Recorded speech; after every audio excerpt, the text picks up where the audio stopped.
What truly drives someone to become the mastermind of a criminal empire? What pushes a gang leader to rise to power, leaving behind a trail of violence, deception, and chaos? And what happens when money, power, and brutality mix in the heart of New Zealand? This is the story of one of the country's most feared and secretive gangs, the Headhunters. This isn't about petty street fights or backroom deals. It's a deep dive into a group that has ruled through intimidation, influence, and absolute control. At the top are men whose names still send shivers down spines. It begins with Wayne Doyle, the original boss of the gang's East chapter. For years, he quietly ran operations. No flashy headlines, no social media antics, just a calculated kingpin who turned the Headhunters into a criminal powerhouse.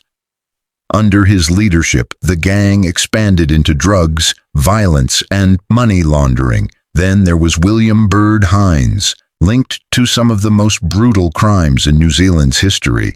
He operated massive meth labs, flooding communities with drugs and pocketing millions.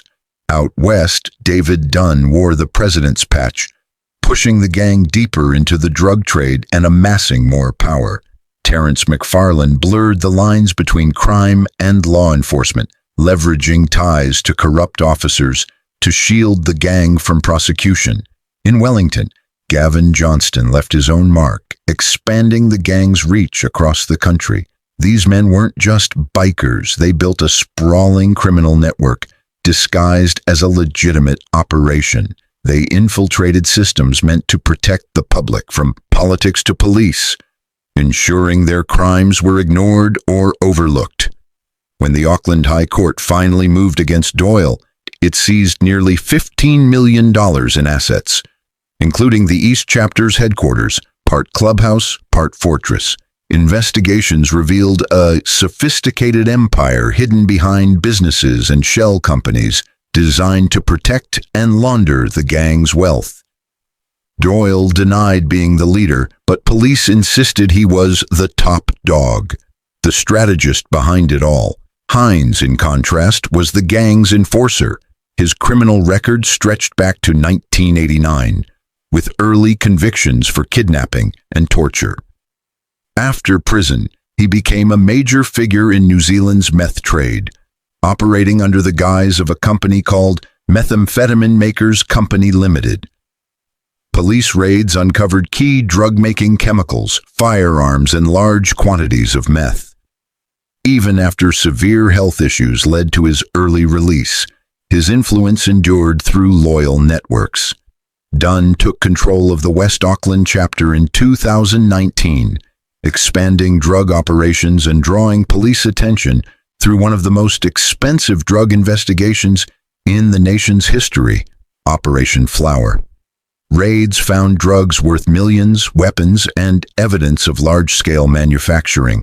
Dunn also ran a supposed charity that was then, This Is Now, which hosted community events but was suspected of being a front for gang activities. The Headhunters weren't just street criminals, they were CEOs of a hidden empire. Every act of violence, every dollar earned, and every calculated move was part of a larger plan. For years, it worked, but with leaders falling one by one, cracks in the empire are beginning to show. Was Dunn's charity truly for the community, or just another cover for what the gang was doing behind closed doors? Dunn had a talent for walking the fine line, appearing to give back while running one of the largest drug operations in the country. He managed to dodge police attention longer than anyone expected. Even after his arrest, his network seemed to keep running in the background. His leadership style wasn't loud or flashy, but it was effective. He knew how to play the system, stay one step ahead, and keep the gang's empire alive, at least for a while. But Dunn wasn't the only one shaping the gang from within. Enter Terrence McFarlane, one of the top enforcers in the West Chapter. His word carried weight, and people feared him for good reason. He was brutal, no nonsense, and used violence to keep order.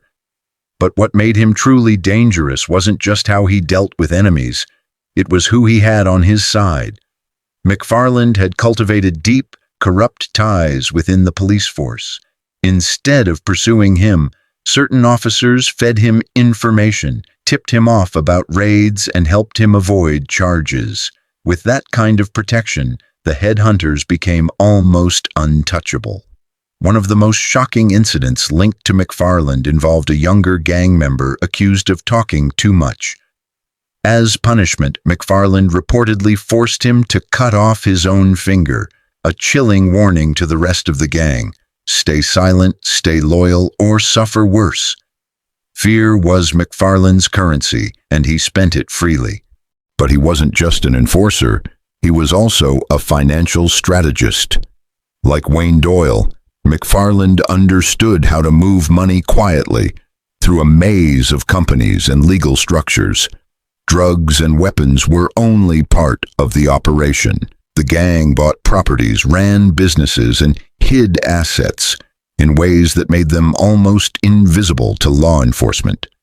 Under leaders like Dunn and McFarland, the headhunters had evolved into a highly organized criminal enterprise with influence, strategy, and staying power.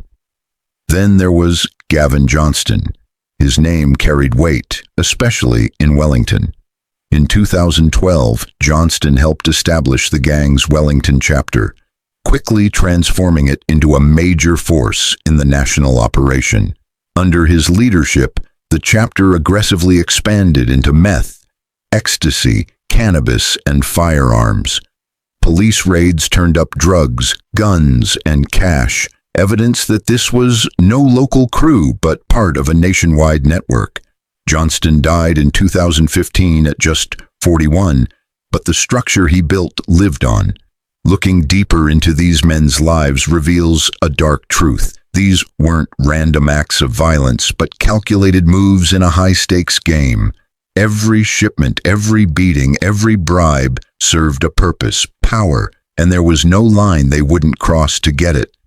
Wayne Doyle's empire took years of careful planning, backed by financial cover-ups, legal smokescreens, and loyal enforcers. His damage wasn't only financial, it destroyed lives and communities. William Byrd Hines, meanwhile, wielded fear like a weapon. His torture, his drug empire, and his control over people were psychological warfare. In the end, it wasn't police or rivals that stopped him, but failing health. Yet, even then, the fear he inspired lingered.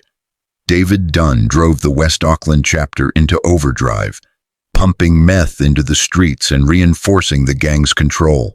Terrence McFarland enforced loyalty with violence, using horrific punishments to keep members in line. Gavin Johnston turned Wellington into a new stronghold before his sudden death, leaving behind an entrenched criminal system. Together, they transformed the headhunters into more than a gang.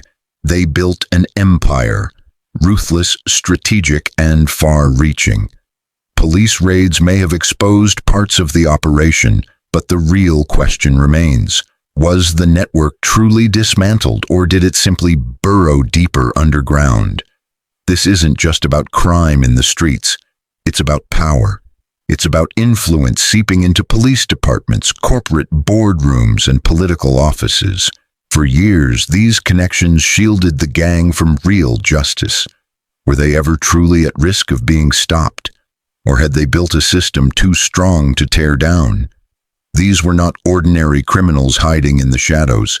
They were men with access, influence, and the ability to manipulate the very institutions meant to protect society.